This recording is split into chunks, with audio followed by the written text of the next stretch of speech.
know everybody's having a large time, but let's get going here.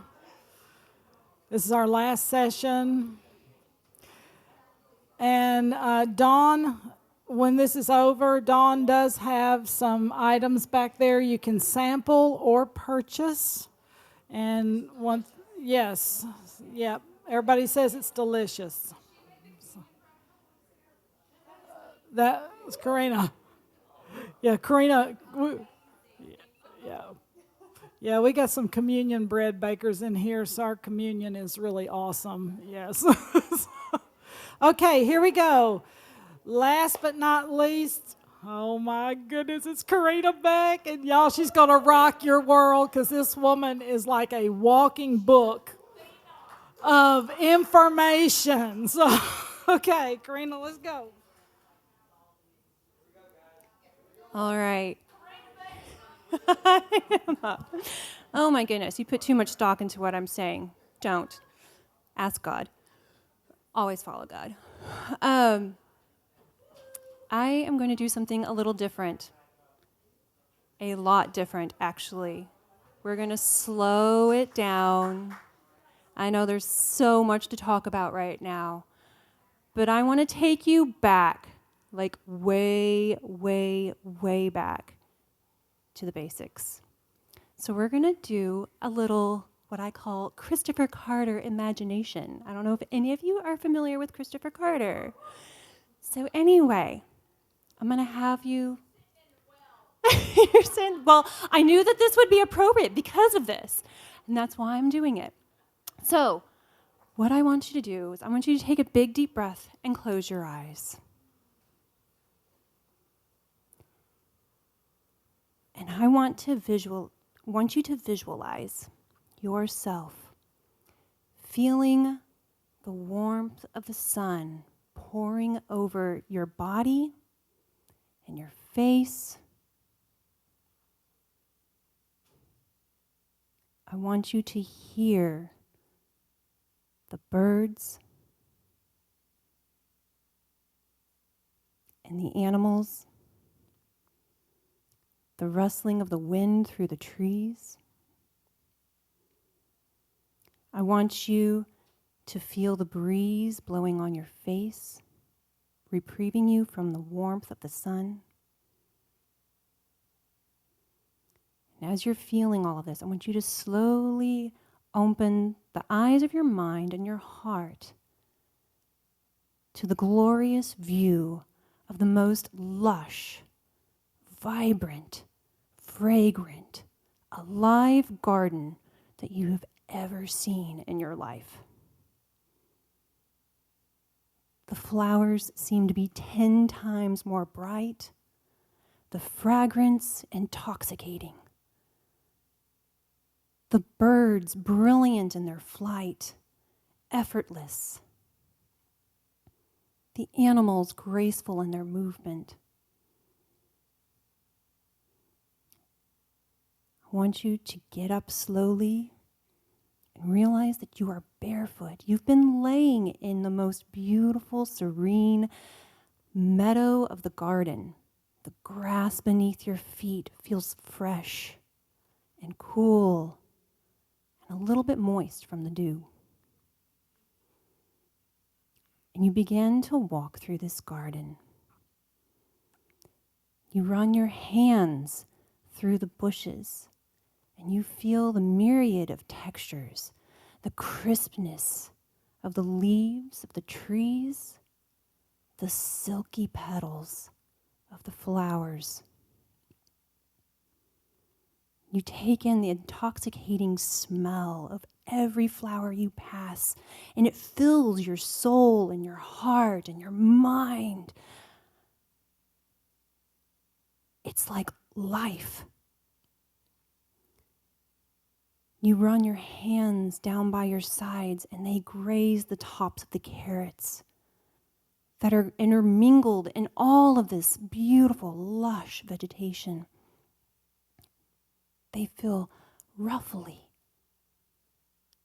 You reach down into the sun-warmed earth, and you pull out a beautiful orange vibrant carrot, brush the dirt off, and take a bite. The earthiness fills your body. The nourishment nourishes not only your body, but your mind and your soul. As you munch on this divine vegetable, you keep on walking through the garden. You see the beautiful, luscious strawberries. You pick them, still tinged with the dew. Bite into the sweet, luscious, juicy, crunchy yet soft fruit. You keep on going as you're snacking on all the provision around you. It's just alive and beautiful. Everywhere you look, it fills your soul. It fills your mind. It gives you life. And it is good. This is the Garden Eden. It is rich. It is nourishing. It is life-giving.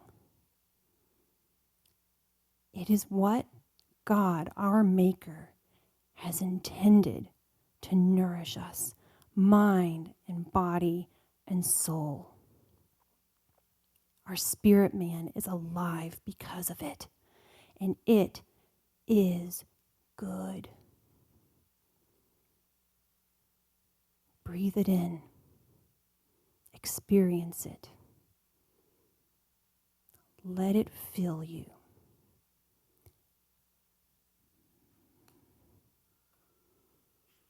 This is where we're going to begin. This ethereal, beautiful garden is unparalleled.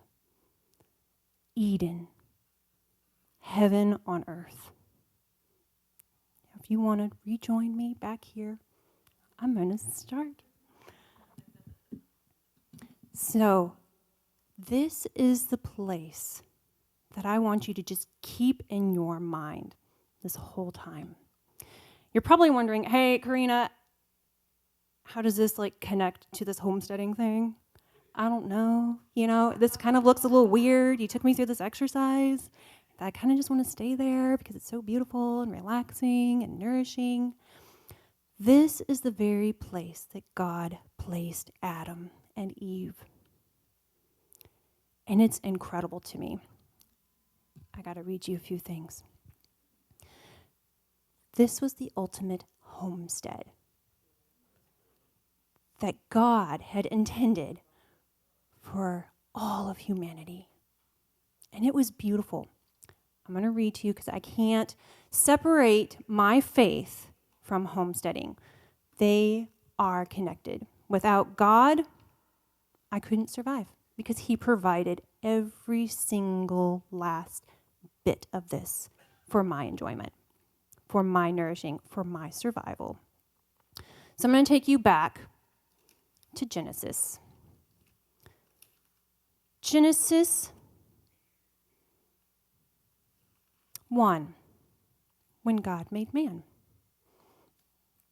It says here in Genesis 1, starting in verse 26, then God said, let us make man in our image, in our likeness, and let them rule over the fish of the sea and the birds of the air, and over the livestock, and over all the earth, and over all the creatures that move along the ground. So God created man in His own image. In the image of God, He created him male and female, and God blessed them. We go on into chapter 2, and it says, then the Lord God took man and put him in the Garden of Eden to work it and take care of it. And the Lord God commanded the man, you are free to eat from any of the trees in the garden. I'm going to stop there because I'm not going to go into any sermon type stuff. But when I started reading those verses, I began to understand that one of the main primary goals for man was to take care of the earth and subdue it, nurture it, care for it every single day. That's a homestead. That's what we were supposed to do.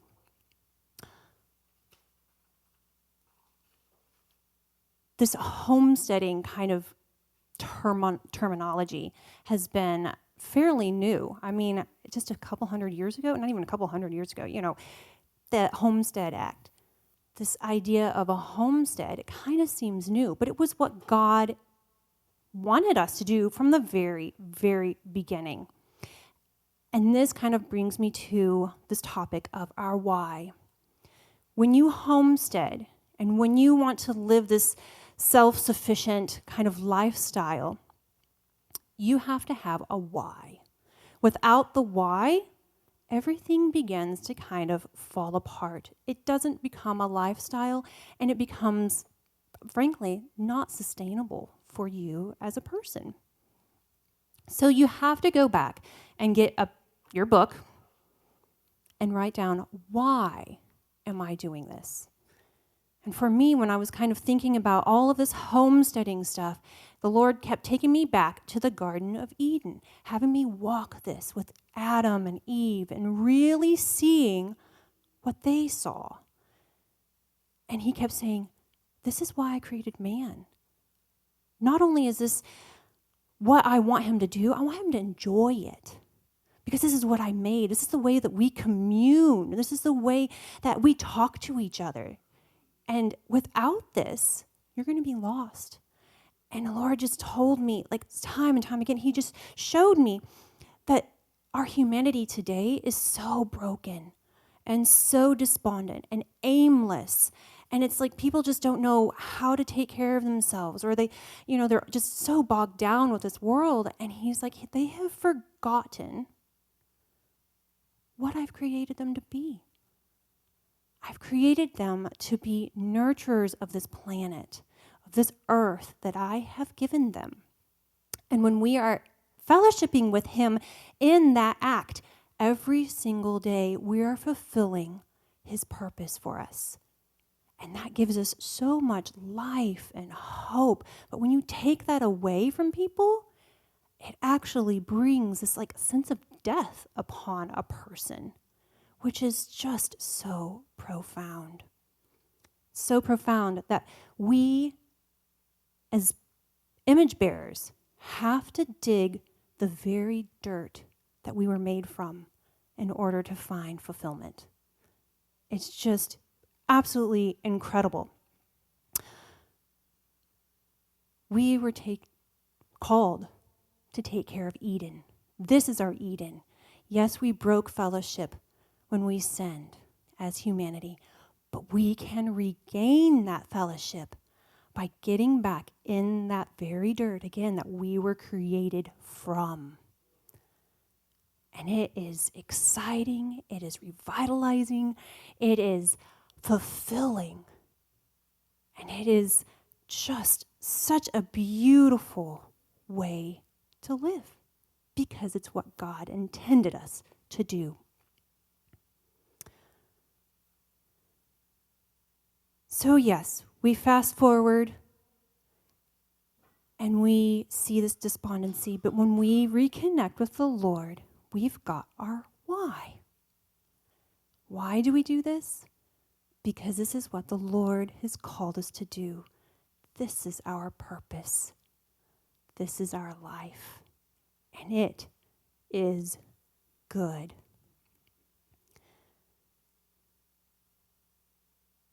So just the very fact that our modern society has totally stolen this knowledge from us has dumbed everything down. How we treat this earth, how we build, how we grow and buy food, how we buy our clothing, manage our land, even managing relationships. Because you know what it also takes to get down on the earth? community.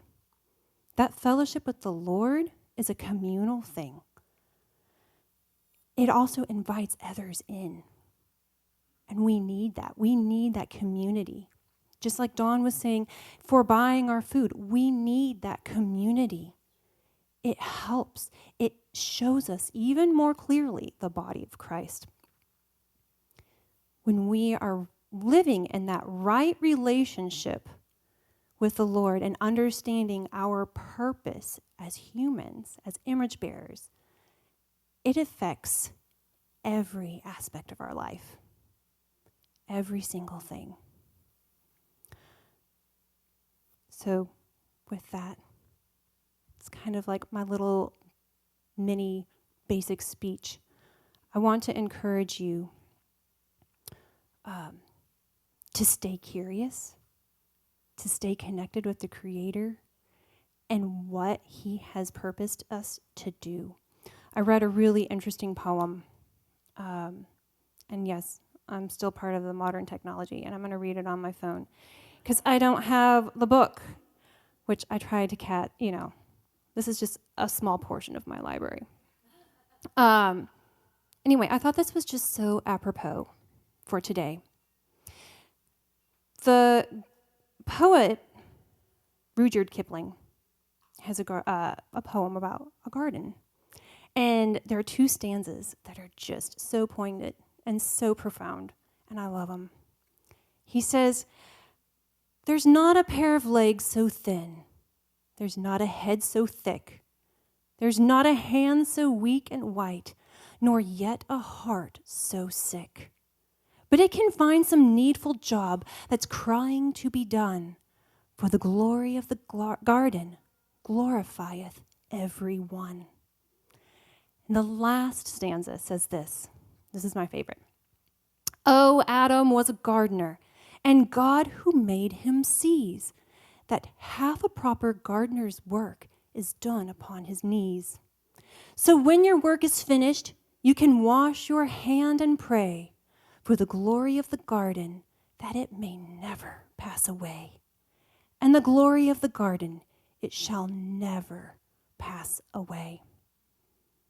The cool thing about the garden is, not only is the garden here on earth, but there's a garden in heaven. And when we're working the garden on earth, we're working in the garden in heaven, which is just so awesome to be able to have that relationship. When we are sowing into the earth, we're also sowing into the kingdom.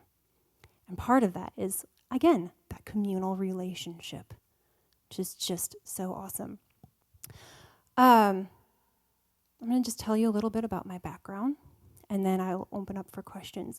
So I grew up in very, very rural Indiana, out in the woods, on 5 acres, surrounded by 150 acres of woodlands and wetlands. It was an idealistic place to grow up. It was beautiful. We had an enormous garden. At one point, we even had pigs. We never did have chickens, but we always ate very locally. We ate from the garden, and we ate a lot of the wildlife. So my dad hunted. Part of this reason was because we were poor. We didn't have a lot of money. We didn't have a lot of the material resources to go out and buy. My parents understood that it was important to feed our bodies healthy foods. Again, we still ate hot dogs that were like Oscar Mayer, or Kraft mac and cheese from time to time, or, Bush's baked beans, whatever was cheap. But for the most part, we were eating from the garden. My dad was hunting multiple times a year whenever the season was open. He would go get venison, rabbit, squirrel, on occasions, turkeys or whatever. My dad didn't always get the turkeys. We'd get them from somebody else who did that because he didn't like to deal with fowl. So anyway, I grew up this way. From the moment I could walk, I remember touching dirt, being in the ground. My mom has pictures of my sister and I digging the biggest hole we could possibly dig in the garden while she's tilling it and working it and filling it with water and sitting in it and rolling around in it, becoming completely saturated in mud. And that was my daily life. But then we also nurtured it. My mother planted this exquisite herb garden. So it was the medicinal and culinary herbs. And then over on the other side was the enormous vegetable garden, complete with like anything you could think of. We even had raspberries and blackberries, and a lot of these raspberries and blackberries were wild, and so we were foraging them. We were eating the pawpaws that grew in the woods. We were eating the nuts that grew on our trees. We had walnut trees, and we'd have them processed. So this was just a way of life. When seasons came, we would harvest everything, and we would can it and preserve it. I thought this was what everybody did, because this is what everybody in my circle did, my aunts and my cousins and my grandparents and even a lot of the friends, that we had did this because it was a way of life. We were also in rural Indiana. You just couldn't get healthy food in rural Indiana. It was just about impossible. So when I became an adult, I realized that this was an anomaly and this was weird. And then I realized that I was really weird because I knew all of this stuff. And people began to tell me that I was really weird because I knew all of this stuff, but like in a really cool way. So I was like, okay, this is really strange. I just thought this was a way of living, that everybody did this, but apparently not. So anyway, I grew up just thinking that this was normal, that you pick several bushels of green beans and you go in, you eat what you want, freeze a little bit, but then you preserve the rest for the winter because that's what's going to get you through the winter months. So it's just come very naturally. Now, I still have a lot of learning to do. Like I'm still learning how to adequately grow vegetables and plants here in Tennessee. I'm a Hoosier. I'm from northern Indiana. I had to deal with winters, like real winters where it actually snowed. And so this has been a whole new learning experience. I've been down here almost 19 years, and I'm just starting to get the knack of it. So I'm no expert. But I'm learning that I can actually plant in February and actually harvest stuff in March. It's really exciting. Does it always work? No, it doesn't, because it's a garden here on Earth. It just doesn't always work. But it's really, really fun and really rewarding to see it. I have grown things in little containers. There was a time when we lived in a little apartment. Now, this was not smiled upon. Our apartment had little tiny gardens outside each little apartment. And in those gardens were the most pathetic things called bushes. They were more like just dead sticks sticking in the ground. And they were ugly.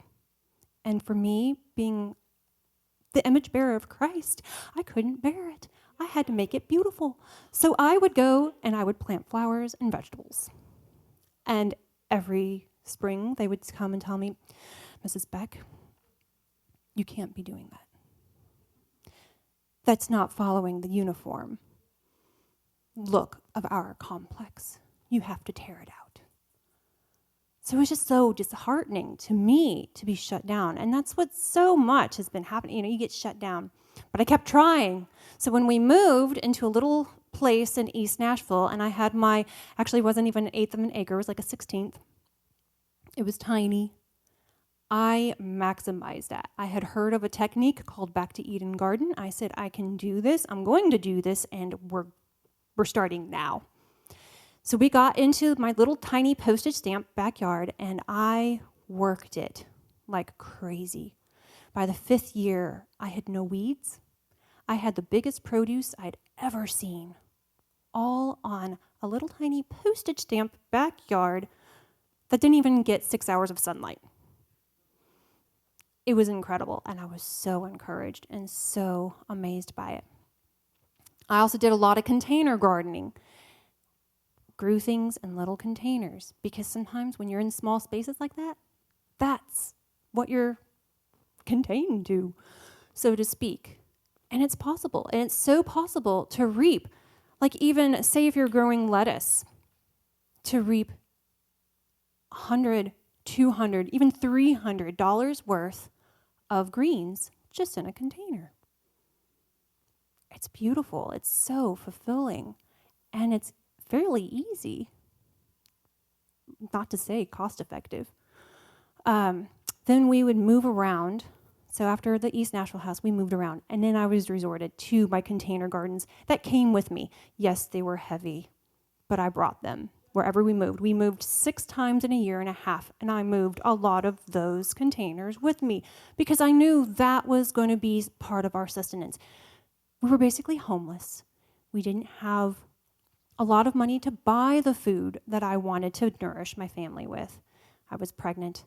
I had a baby. I had a toddler son, and I wanted to nourish them.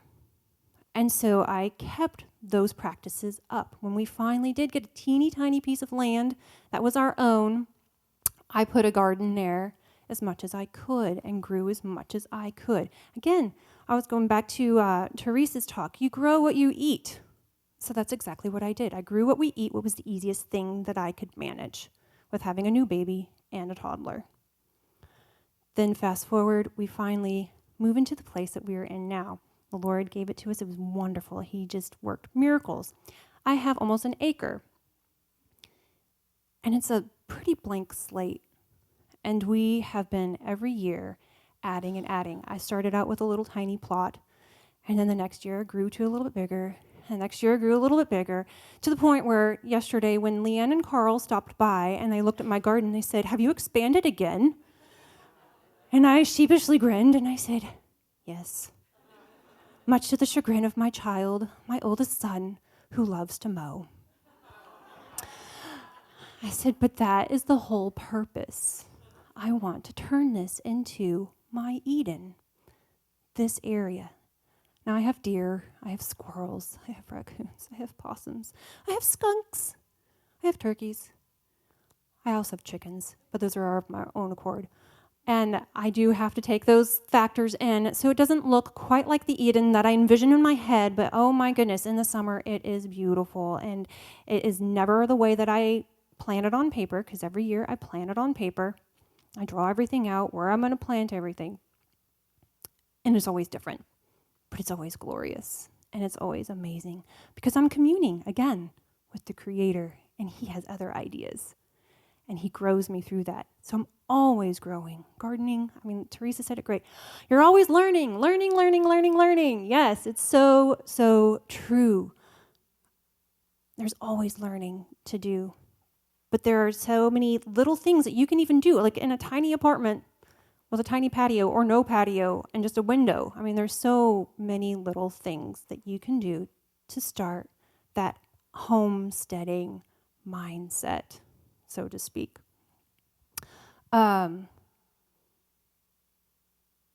So anyway, with that, I guess I can open it up to questions. I have resources. I bake a lot of our food from scratch.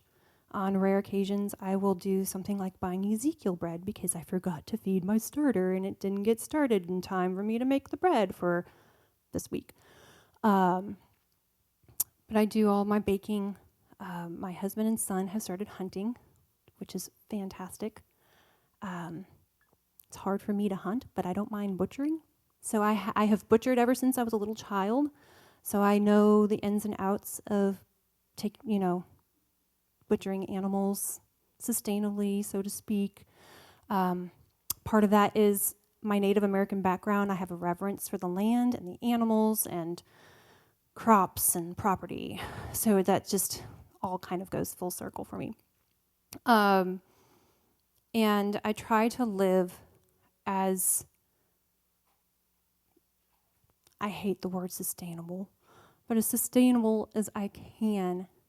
And it's always been little baby steps. Each year I may add a little bit more. My life isn't exactly where I want it to be or what I envisioned to be, but it's little baby steps.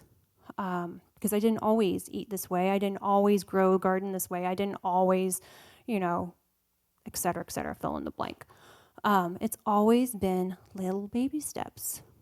And that's where the growth comes, baby steps. So I would encourage all of you to just take those baby steps. Don't get I know it's so easy to get overwhelmed by this huge, big picture of like, oh my goodness, the whole world is toxic. Okay, now what do I got to do? I can't eat anything, and oh, what's my body doing? You know what? It's the Lord also says in His word that he's going to help protect us and refine these things that we're taking. Like if we're going to take poison into our bodies, he's going to help neutralize that and still sustain us. So, but we want to do the best job as we can, and it's always little baby steps. Just start with one little thing. Then maybe the next year start with another little thing. So now you're doing 2 things. It all matters. It all is helpful. So I don't want anybody to get discouraged or anything like that. So anyway, I can take questions. Yes?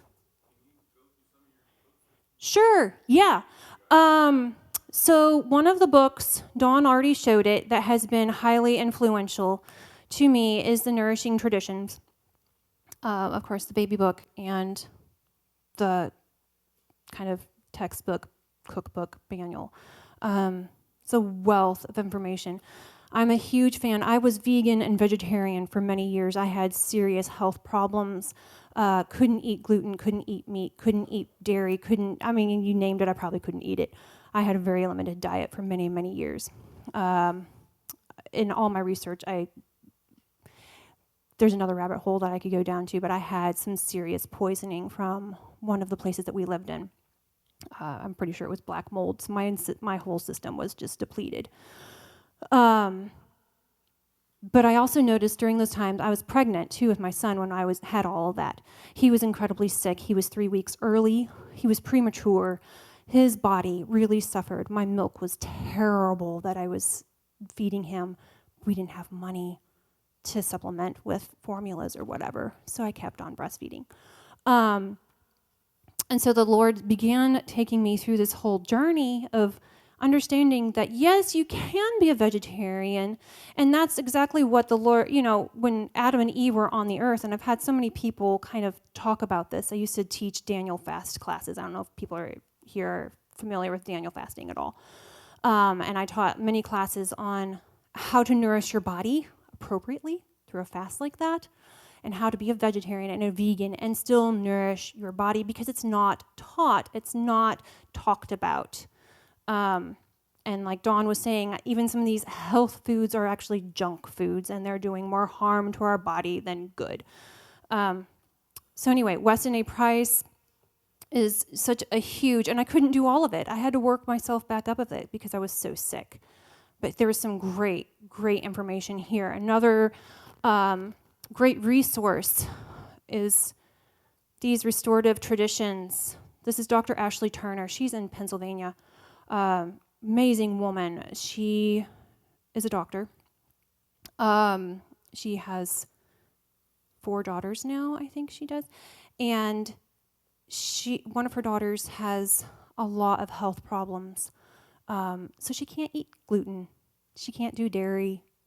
She gives amazing, super nutritious recipes that are going to really bring the body health and life. Her stuff is great. Dr. Ashley Turner. And she's got these 2 cookbooks out right now, Restorative Traditions and Restorative Kitchen. She's also in the whole line of Dr. Weston A. Price, Sally Fallon. They often speak at conferences together. So she just has more of like the inflammatory, if you can't do dairy, you can't do gluten, you can't do grains. She gives great resources on how to inexpensively nourish your body, which is really, really helpful. She's been a life giver to our family. So I have those. I have Mini Farming, 4th of Acre. It's just a great book, chock full of information. So if you guys are if you have land and you're wanting to figure out this whole farming, homesteading thing, this is a great book. Brett L. Markham. You can look at this afterwards.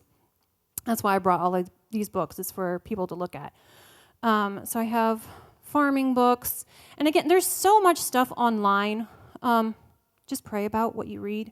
Really have the Holy Spirit lead you. The Holy Spirit will lead you if you dedicate this to the Lord. It's amazing. So I have gardening books. I do a lot of herbal medicine at our house. I'm studying to become an herbologist. So I have tons and tons of herbal medicine books at home. Another good thing, I feel like something that's also missed in this homesteading thing is you go online, you go on Pinterest, and you check out like the homesteading stuff or gardening stuff. And a lot of it is generalized to the whole United States. Well, we're in the South. So the stuff that's working for the Northeast is not going to work for us. The stuff that's working out West is not going to work for us. That's where you need to start looking for Southeast. Southeast. Really look at regional topics. So make sure that you're typing in even our zones, zone 7B, whatever zone you're in. So look at like the agricultural maps and see what zone you're falling in. Because even like my zone is not the same zone as like Springfield is. We're just a little bit different. My parents are in Kentucky. They're in a different zone. So their planting season and their planting requirements are going to be different than mine. So understanding your zones is huge. What grows in Washington is not going to grow here. That's why blueberries do so terrible sometimes.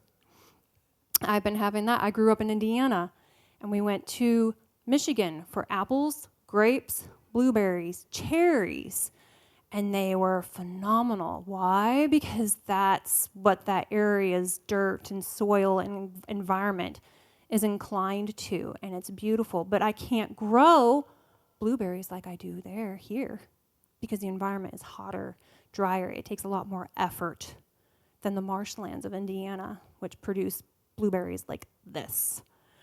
They're phenomenal. I took my kids blueberry picking last summer, and this old farm that was run like it was in the 60s. It was such a refreshing experience for my kids. I walked out there, and they don't use any chemicals or anything on their farm. And the blueberry bushes were towering, and they're like, it's a tunnel of blueberries. It's like, yes, you don't see this in Nashville because, well, we just don't have the environment like this. So, Southeast. Learn also what is native to our area.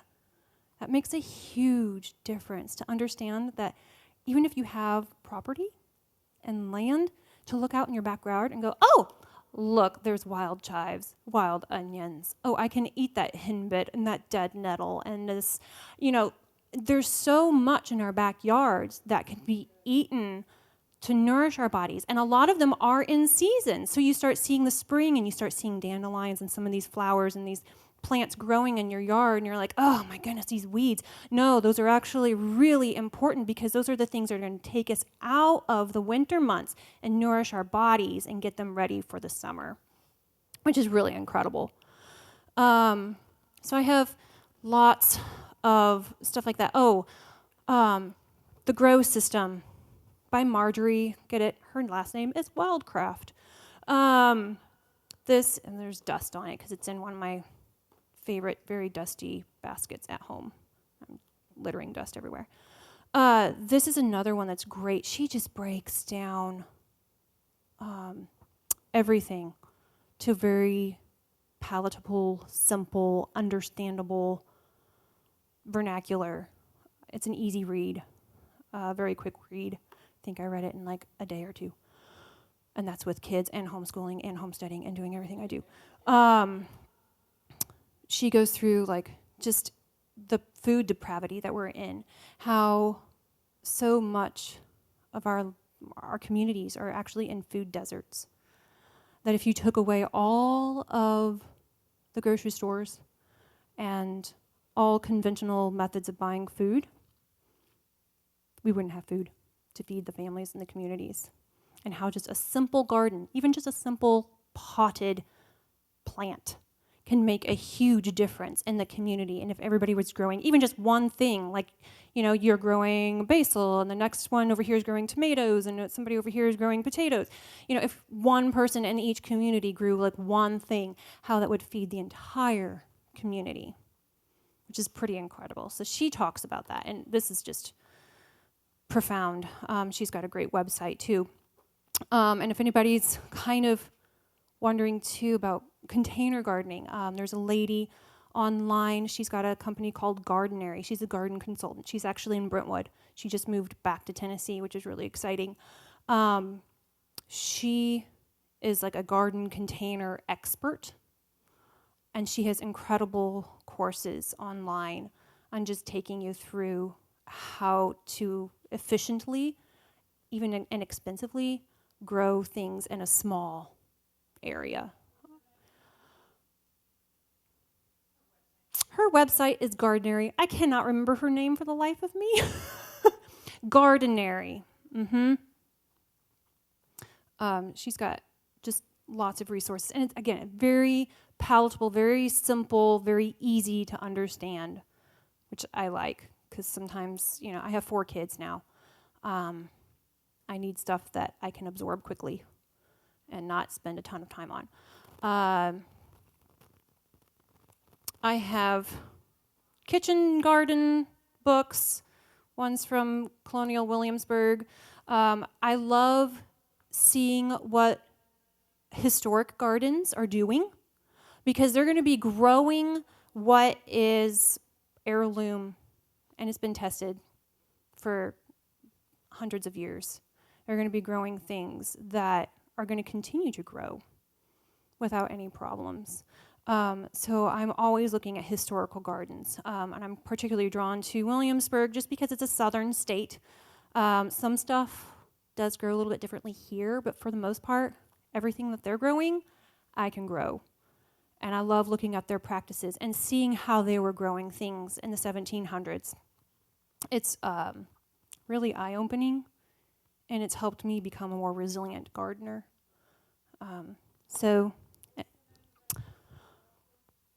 This one is Wesley Green. Wesley Green is the master gardener at Williamsburg, the Colonial Williamsburg Historical Site. And it's called Vegetable Gardening, the Colonial Williamsburg Way.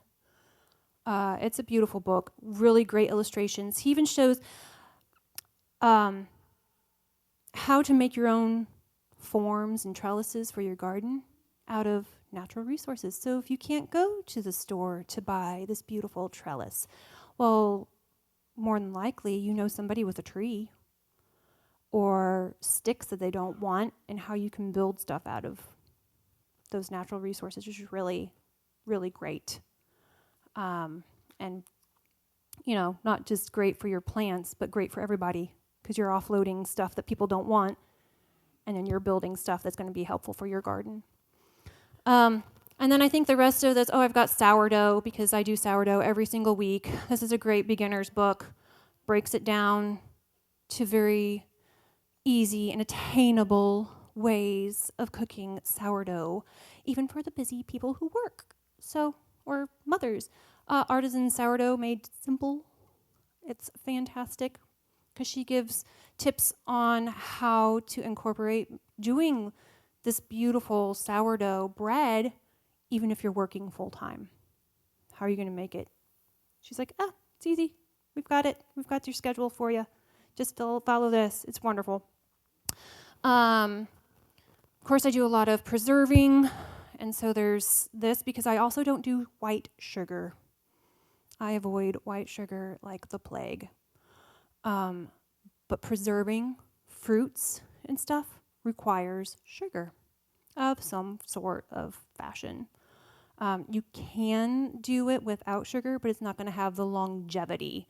It's not going to be as shelf-stable. So you need some form of sugar to preserve. And this is just a great book.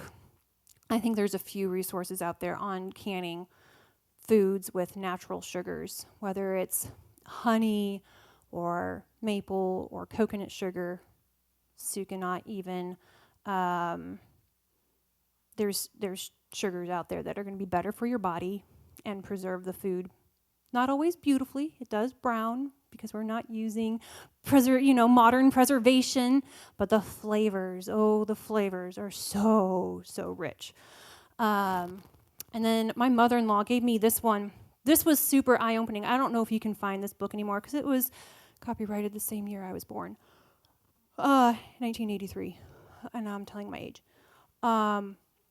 feeding our families. This is Hoosier Homemakers. It's particularly endearing to me because it's from where I grew up.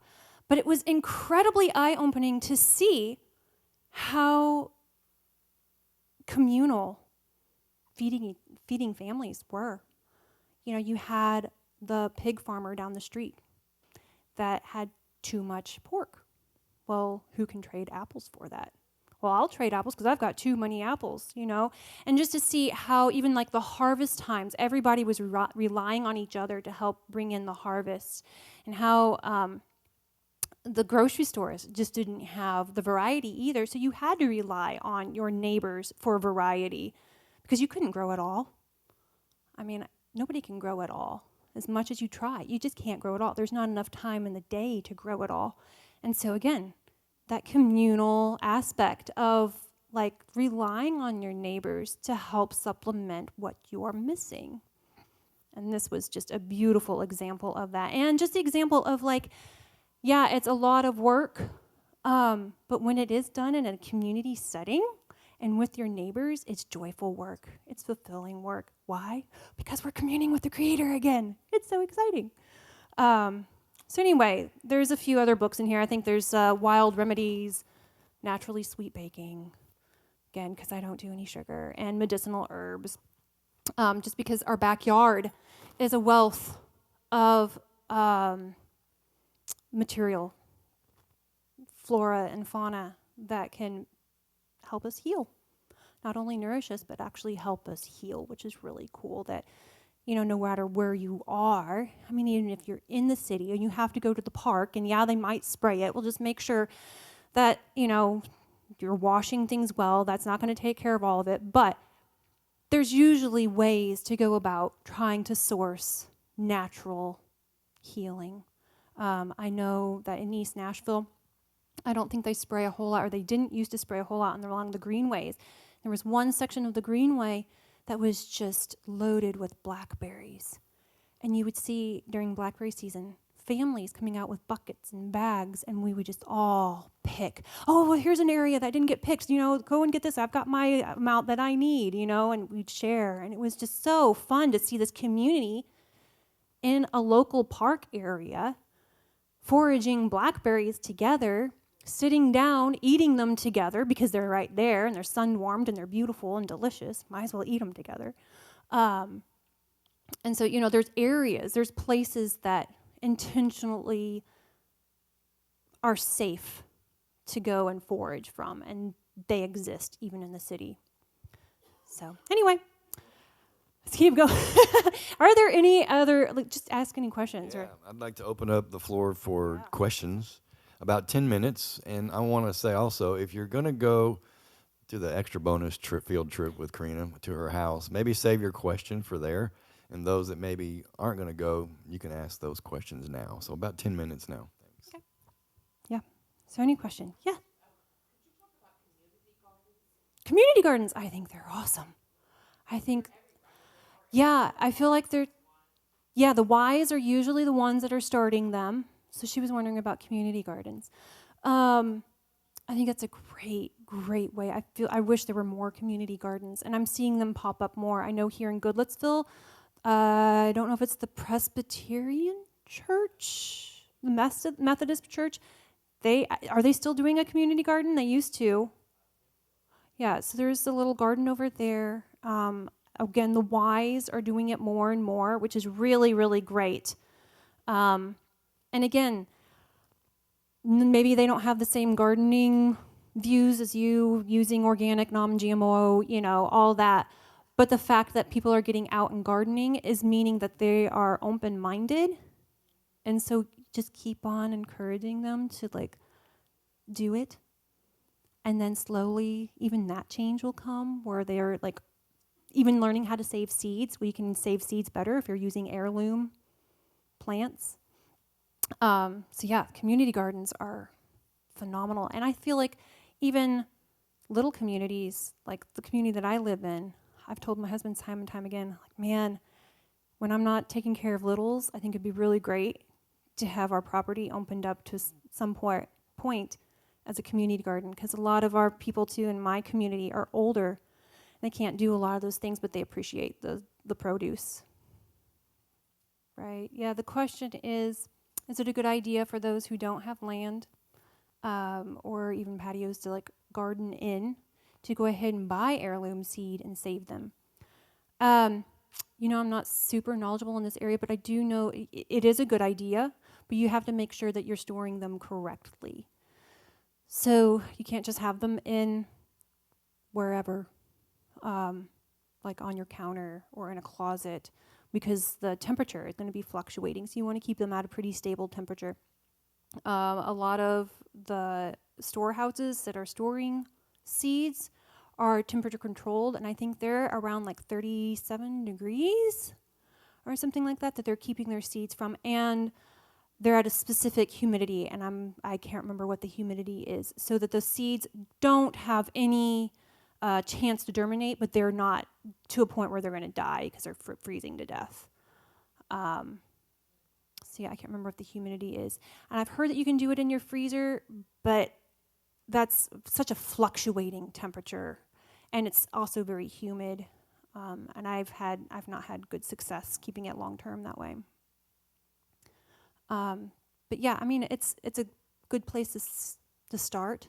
And the seeds do save for a little bit past their expiration date. But again, like, there is an expiration date on seeds because they're meant to grow. They're meant to be. Some you can, and some you can't. Some of them do better for long-term storage than others. Yeah, and I've had stuff last 5 or 6 years, but I don't get quite the yield. I don't get quite the vibrant plant that I do with like a fresh seed. So yeah, I always try when I am seed saving. What I try to do is I try to save that seed for like maybe two years, and then I'm refreshing it with new seed. Yeah, there's definitely rotation. I mean, it's just like eating out of your pantry. Like Teresa was saying, I mean, I do this too. The new stuff goes in the back. The old stuff comes to the front. You eat you try to rotate. And same as for seeds, just a little bit longer of a span for some of it. But yeah, I don't like to save seeds just because they do have oils in them. They do have living nutrients in them. And all of that, the longer you prolong the planting, the less nutritious and the less likely they are to thrive. Yes, it's beautiful. The Biggest Little Farm. He was talking about The Biggest Little Farm, and it just shows the redemptive quality of land. Oh, it's so exciting. Yeah, I've seen it even firsthand in my own garden. So The Biggest Little Farm, they utilize a lot of the same practices that I've seen in multiple gardens, or even I've even used in my own garden. There's also a guy, Paul Gauchi.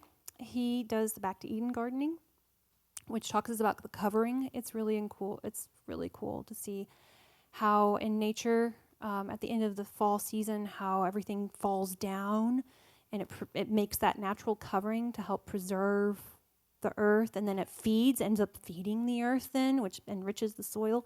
So he uses those same principles to do gardening, which I think The Biggest Little Farm does a little bit of that kind of method too. And then the permaculture and just, your animal rotation and the chickens, and it's just so cool. All of that is such a great way to approach providing for your family. There was something else I was going to say, and now I can't remember what it was. The train left the port. We don't have, Dawn has done it. Egg glassing. He was asking about egg glassing and if I'm familiar with egg glassing. It's a preservation of eggs in like, am I saying it correctly, Dawn? Like a briny kind of mixture. Lime. Yeah. When you put it in a jar, the eggs go in raw. Yeah, in the shell. Right. Right. It's the whole uncooked egg goes in the jar. I've not done it. I've been wanting to do it. Right. Right. Yeah, so she was saying that they have to be from an actual like farm chicken that still, has not unwashed. Yeah, because the egg has what's considered a bloom on it that protects the egg. And then they don't have to be refrigerated. All of our eggs conventionally have to be refrigerated because they go and they wash them in bleach, which is really great. I could go down the whole rabbit hole on that. And so then you have to refrigerate them, which then, and there's just so much. But if you're getting the egg directly from the chicken and not washing it and putting it in your lime mixture, which is in a huge jar, and you can put like a whole bunch of them in there. I've seen people get them out, a year or so later and fry an egg, and it's beautiful. It's so cool. Yeah. Egg glassing.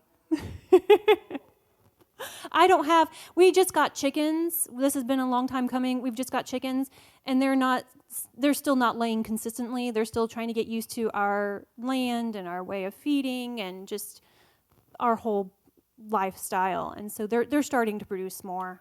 But I still think I need more than just 9 chickens to glass my eggs. Yeah, I think it totally depends on your environment and your setup and what your lifestyle is. For me, it didn't make any sense. It costs a lot of money, and I've got a whole ground of dirt that I'm really good at manipulating. And the hydroponics, you've just got to buy so much stuff. To me, it's a little overwhelming, but I know people who do it great, and they produce beautiful things. So I'm kind of like, hey, you find what works for you and do it. I mean, that's another step in the right direction. So enriched soil. Poo. Break it down simply. Manure. Really, really well composted manure when you can get it, and make sure that it's really well composted. Otherwise, you'll end up like me, and really get it from a good source. Last year was incredibly trying for me as a gardener,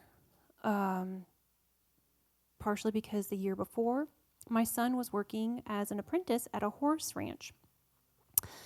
And they have 700 acres, and they have like 70 to 80 horses. And they're some of the premier jumping horses in the world.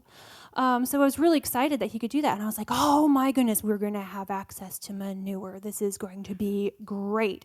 So I started asking and said, okay, are there any piles that have been sitting? Because they don't have the barn. They don't have this elite barn system that they're wanting all of their horses to be pastured, which is the best way to, take care of an animal.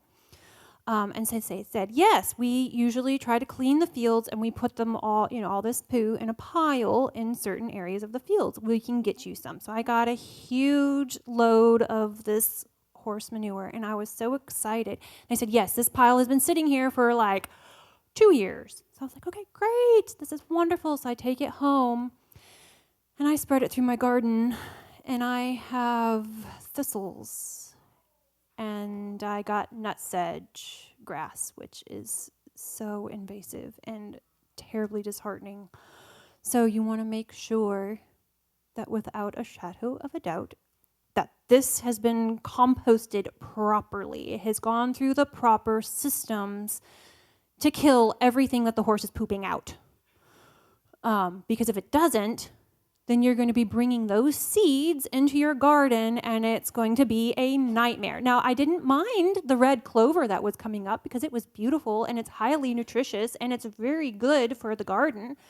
But I didn't like the skunk cabbage or the thistles or the nutsedge grass that decided to take over a whole quarter of my garden, no matter how much I tried eradicating it. So last year, I had to use black plastic, which just about broke my heart, to lay down and burn holes in and plant my tomatoes in so that they could actually grow. I've now let the chickens kind of till up that whole area, and hopefully they've eaten a lot of that stuff. So we're going to see. I have not seen a whole lot of activity. I'm not holding my breath. I have that. But yes, manure is great. Fish emulsion is great. Sometimes you do need to amend your soil, and there's different ways that you can do that through lime the fish emulsion. I also do this method with Back to Eden Gardening. He's a huge fan of using some sort of mulch, wood chips or anything like that, but you don't want to put it on hot. You don't want to put it on green. You want it to be composted. So every year I usually have, there's a place online that you can go and it shows you all the different tree services, or you can just put your name on it. And I am totally blanking out on it. I think it's something to do with compost. Or wood chips, woodchips.com maybe. Anyway, you can put your address in there. It will show you that, yes, there are some tree companies that are doing tree work, and they're going to have an abundance of wood chips, and they'll come and drop it off at your house for a nominal price. Sometimes it's free, sometimes it's $20. It's great. So I usually have a load of that dumped in my backyard. It looks real beautiful. It's not very attractive. My kids think it's the best sledding hill ever. So they play in it a lot. But I just let that sit for a good long while, especially if it has pine in it. I wanted to set extra long because pine has all those sticky saps that just eat away nitrogen in the garden. And you let that set until it's very composted and lovely, and you can put that and dress your garden with that. And that's going to not only feed the garden, it's also going to help as a weed barrier. And then it's going to encourage like earthworms to come and visit your garden more, which is really cool, and even some friendly bacteria, which is great. So yeah, there's I try to use as organic of fertilizer as possible. All right. Thank you. Okay, so this is going to wrap this session up. Dawn has some products back there that you can sample or purchase, so please make sure you do that. And you did say... I think Dawn has some kombucha, SCOBY, and I have it coming out of my ears. Yeah. Please rescue me. Okay, she said please rescue her from her kombucha. What is that? Kombucha? Shows you how much I know. Okay, and if you're still wanting to go to her house after this is over, you need to powwow with her, and she's very, very close. So, okay, this concludes our first one-on-one homesteading. It's so exciting. Okay, you're welcome. Please, if you didn't do the survey, that tells us if we do another one how to hone it in on what you want to learn, and you can hand it back there to Karen or put it in the little offering box back there. Okay, any other questions before we close this one down? Got to give us a half a minute. We got to digest what we just learned. Yeah, because there was a lot. Okay, y'all have a great day.